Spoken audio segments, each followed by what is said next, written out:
c'est filmé là. Non.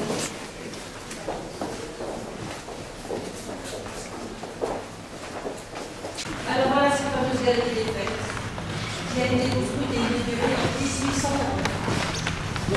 Fort tard, puisque le palais Bourbon et l'hôtel de Versailles ont été construits entre 1722 et 1727, voire un petit peu plus tard pour l'hôtel de Versailles.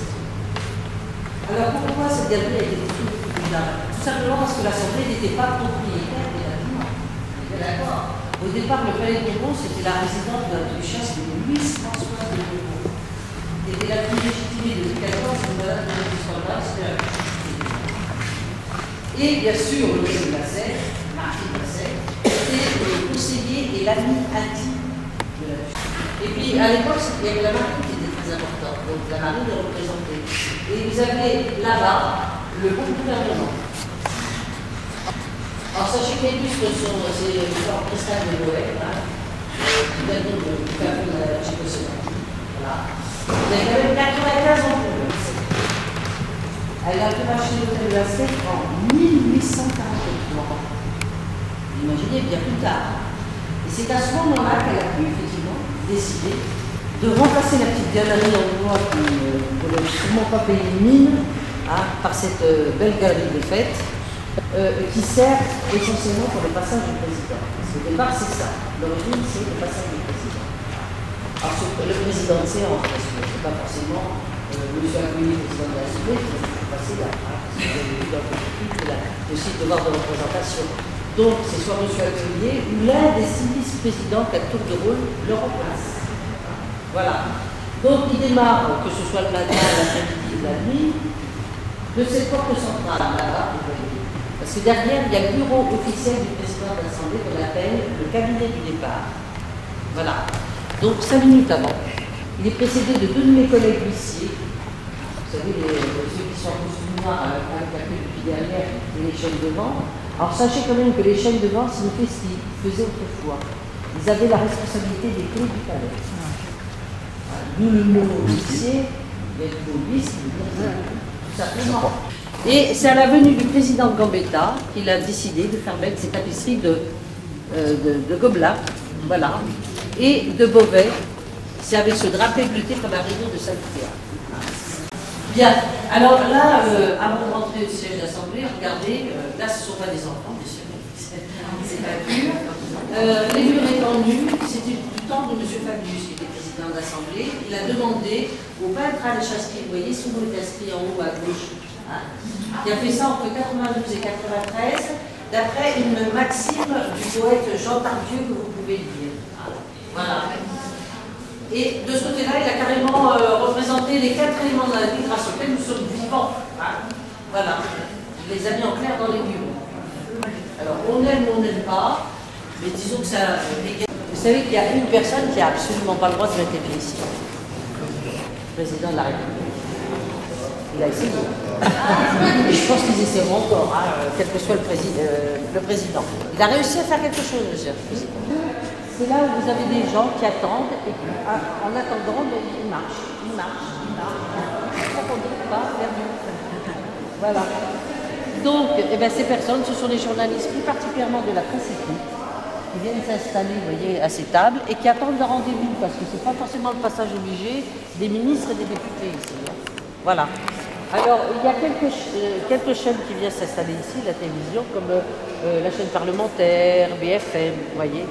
Parce qu'il y a tellement peu de place de l'autre côté que bon, ils sont obligés de faire ça. Voilà. Alors, que pouvez-vous voir? Eh bien, vous avez là, ici, voyez, juste au passage du président, on se demande que ça n'a pas été fait exprès. Vous avez la déesse guerrière Athéna, mais là, elle n'est pas en tant que déesse guerrière, elle est en tant que Minerve.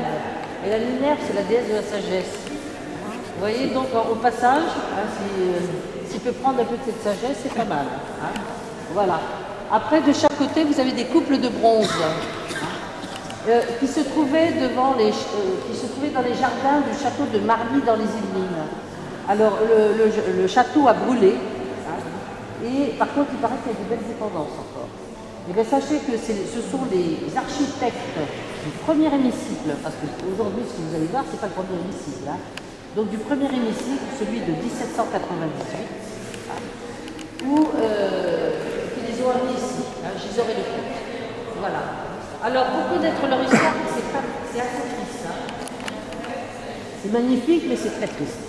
Vous avez le prince troyen Laocoon, vous savez, qui a trouvé l'astuce du cheval de Troie.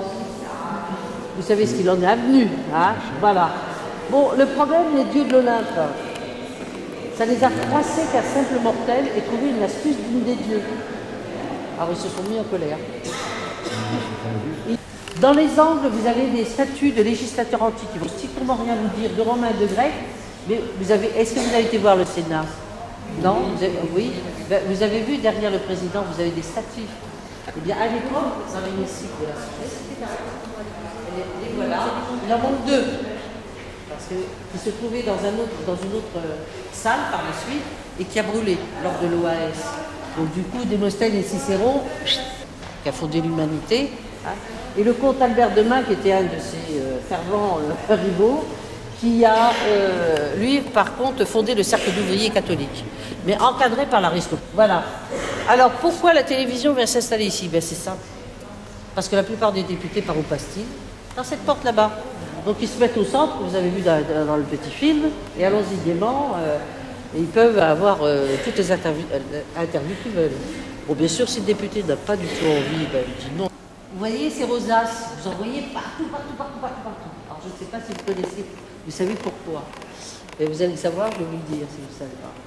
C'est la représentation schématique des feuilles et des fleurs d'acanthe, que l'on revoit aussi tout au long de l'existence, hein, depuis des ans. Et les feuilles d'acanthe ont une particularité que l'être humain n'a pas, il aimerait bien pourtant avoir, hein, c'est qu'elles ne changent jamais d'aspect. Vous voyez ce que je veux dire? Donc ça symbolise quoi? L'immortalité. Voilà, c'est l'immortalité. Voilà pourquoi on en voit ça à foison partout. Bien. Alors cette salle a été faite à la gloire de Louis. Donc ils ont érigé aussi bien sûr des statues pour mettre en exergue des personnages politiques, dont Casimir Perrier du nom de la salle. Et ce nom de la salle, il y a eu l'appellation Casimir Perrier quand le bronze que vous voyez là est arrivé. Parce qu'avant il y avait une statue, hein, ici dans une niche, et la salle s'appelait du nom de la statue. Alors il y avait eu Louis-Philippe, il y a eu la République, Napoléon III, il y avait, vous voyez, c'était vraiment, ça changeait au fur et à mesure. Et quand le bronze est arrivé, paf, Casimir Perrier, puisque c'est du temps de Louis-Philippe, tout simplement. Il a été président de l'Assemblée pendant 1 an, avant d'être ministre de l'Intérieur. Voilà, tout simplement. Alors ce bronze, c'est pas l'Assemblée qui l'a acheté, hein.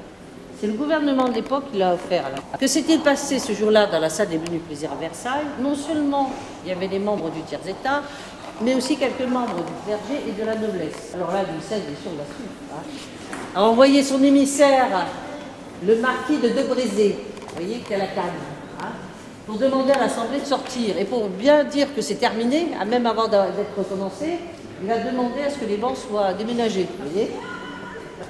Voilà. Alors bien sûr, comme ils ont fait le serment de ne pas se séparer, ils ont dit non, bien entendu. Hein.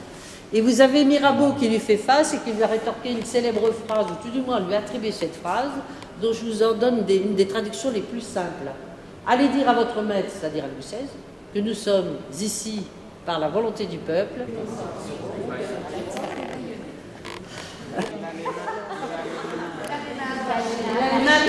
Vous savez qu'à l'époque, on était facilement à la tête, mais on la perdait aussi très facilement. Même en n'ayant rien fait. Hein. Ben alors, bon, lui, il a fait quand même quelque chose d'un peu particulier. Hein. Malgré tout, c'était sous la pression de l'Assemblée constituante de l'époque. Hein. Eh bien, il a donné l'ordre de faire tirer sur les manifestants qui se trouvaient sur le champ de Mars, c'est-à-dire ceux qui voulaient la déchéance de Louis XVI. Alors là, bien sûr, on l'a pas remercié. Hein. Donc en 1791, si vous voulez, il était fait prisonnier.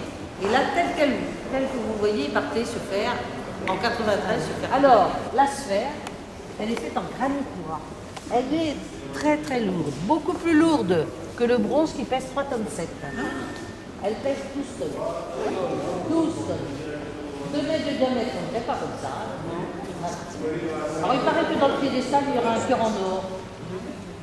Bien, alors ce salon s'appelle de 2 manières. Ah ben oui, le passé et puis maintenant. Hein. Le salon du roi, salon de la croix. Ben, tout simplement, Louis-Philippe. Ces 3 salons datent de Louis-Philippe, c'est tout. Avant, tous passaient dans l'hémicycle. Vous imaginez les députés dans l'hémicycle? Puis à l'époque, c'était pas une assemblée apaisée. Hein. Voilà, il n'y avait pas de micro, mais ils n'en avaient pas besoin. Hein. Ils savaient s'exprimer très très bien et avec une voix puissante. Alors il y avait même les aboyeurs qui essayaient de les empêcher d'être entendus. Hein. Vous imaginez un peu la cacophonie dans l'hémicycle. Bon, enfin bref. Vous savez qu'il y a une restauration de cette salle, hein, vers 1991. Ils ont envoyé un photographe pour analyser les peintures, faire des photographies pour analyser les peintures. Mais il a fait une grande découverte. Il a vu qu'il y avait non seulement un océan âgé qui regardait plutôt vers la salle des sciences, mais il y a aussi en dessous un océan jeune qui regarde plutôt vers l'intérieur de cette salle. Hein. Alors on s'est demandé si ce n'était pas en fonction du régime. Rien dans les écrits du peintre ne le dit. Hein. Mais pour le souvenir de la découverte, ben, ils ont gratté un peu la chevelure de l'océan âgé pour qu'on puisse voir les yeux de l'océan jeune. Voilà. Particulier quand même. Hein. Je sais pas. Rien n'est dit. On va aller au salon Pujol, qui est le pendant de Delacroix. C'est assez confortable. Alors ici, cette salle de conférence qui n'en est plus une, puisque la conférence des présidents, c'était lorsqu'était la première assemblée. Maintenant, la conférence des présidents, comme vous avez vu sur le petit film, c'est l'hôtel de la Sée. Un des salons de réception du l'hôtel de la Sée. À quoi sert cette salle? Vous avez tous compris. Salle de repos. Déjà. Salle de lecture. Alors pour ce faire, lorsqu'il y a séance, regardez là où il y a la statue d'Henri IV, vous avez des tas de petits casiers. Lorsqu'il y a séance, vous avez tous les journaux et quotidiens du jour à la disposition des députés. Alors vous savez, c'est mis sur des ces espèces de grands... Voilà, c'est ça. Et après, c'est les bibliothécaires qui les enroulent pour pouvoir les remettre dans le casier. De ce côté-là, c'est plutôt du province. Voilà. Bien. Alors, la largeur des fauteuils. Ça n'a pas été fait en fonction de la corpulence des gens. Ça a été fait pour 2 raisons. La première, vous êtes 2 députés à vouloir parler discrètement sans que les voisins ne l'entendent. C'est des choses qui peuvent arriver. Vous vous mettez sur le même accoudoir. Et vous faites des petites baisses basses. Hein, voilà. C'est fait pour ça. D'autre part, salle de lecture. Vous pouvez lire le journal là, sans déranger le voisin. Quand vous l'ouvrez, c'est la dimension d'un journal ouvert. Vous voyez ce que je veux dire? Donc c'est quand même là, tout est calculé. Hein. Voilà. Salle de travail. Tout à l'heure, vous allez voir l'hémicycle, il n'y a pas beaucoup de place. Hein. Même la tablette relevée, vraiment pas beaucoup de place. Alors quand ils veulent vraiment s'étaler, leurs affaires, je précise. Pas eux. Vous allez avoir des problèmes. Eh bien, vous avez cette table, vous n'avez pas mal de place, tout en assistant à la séance, puisque la télévision sera